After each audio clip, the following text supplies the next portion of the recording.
Questo video è un contenuto di pura divulgazione storica e informativa. Non rappresenta alcuna posizione politica, ideologica o religiosa. L'obiettivo è ricordare e approfondire eventi che hanno segnato la storia dell'umanità.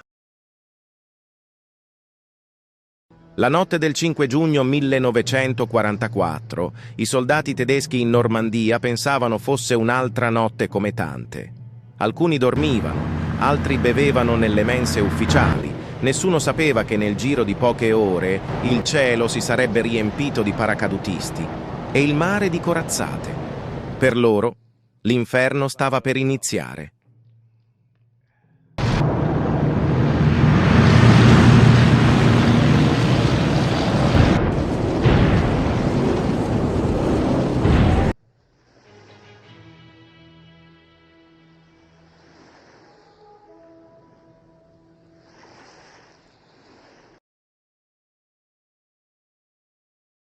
Contrariamente a quanto si pensa, il D-Day non colse di sorpresa i tedeschi. Hitler e l'alto comando sapevano che l'invasione era imminente, ma erano convinti che gli alleati sarebbero sbarcati a Calais. Questo errore sarebbe stato fatale.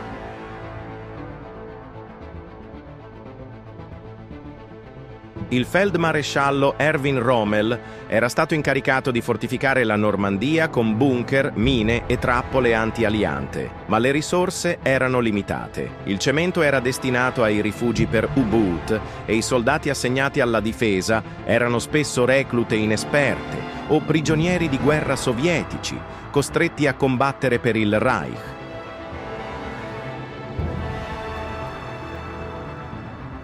Gli alleati ingannarono l'intelligence tedesca, facendo credere che l'attacco sarebbe avvenuto altrove. Hitler, convinto di questa informazione, mantenne le divisioni corazzate lontane dalla Normandia, credendo che il vero sbarco sarebbe avvenuto a Calais. Quando si rese conto dell'errore, era già troppo tardi.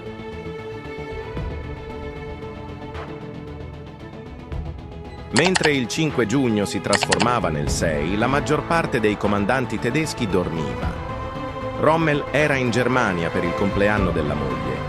Altri ufficiali erano impegnati in esercitazioni o nelle mense. Nessuno si aspettava che, proprio quella notte, sarebbe iniziato l'attacco.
Alle 00:15, i paracadutisti britannici atterrarono vicino al Pegasus Bridge. I tedeschi furono colti completamente alla sprovvista. Il generale Wilhelm Falley, comandante della 91esima divisione Luftlandde, venne ucciso in un'imboscata. Nel frattempo, il generale Josef Reichert, che si trovava nella mensa degli ufficiali, uscì barcollando con la pistola in mano e vide il cielo riempirsi di paracadutisti. Ubriaco e sotto shock, chiamò disperatamente i suoi superiori per annunciare l'inizio dell'invasione. Alle prime luci dell'alba, il canale della Manica era un inferno. Corazzate americane e britanniche martellavano le coste senza sosta. I soldati della Wehrmacht sapevano che nessuno sarebbe venuto in loro aiuto. Le difese statiche, costruite da Rommel, non riuscivano a fermare la potenza degli alleati. I carri armati francesi, riadattati a bunker, venivano distrutti dai bombardamenti navali. Le mine e le trappole antisbarco rallentavano le truppe americane e britanniche, ma non le fermavano. Le mitragliatrici MG-42 aprivano il fuoco dalle postazioni fortificate, ma la resistenza era destinata a spezzarsi. Le comunicazioni tra i reparti tedeschi erano interrotte. I rinforzi non potevano arrivare, bloccati dai bombardamenti incessanti e dai sabotaggi della resistenza francese. Alcuni soldati della Wehrmacht combatterono fino all'ultimo, altri si arresero senza nemmeno sparare un colpo. Il D-Day segnò l'inizio della fine per la Germania nazista.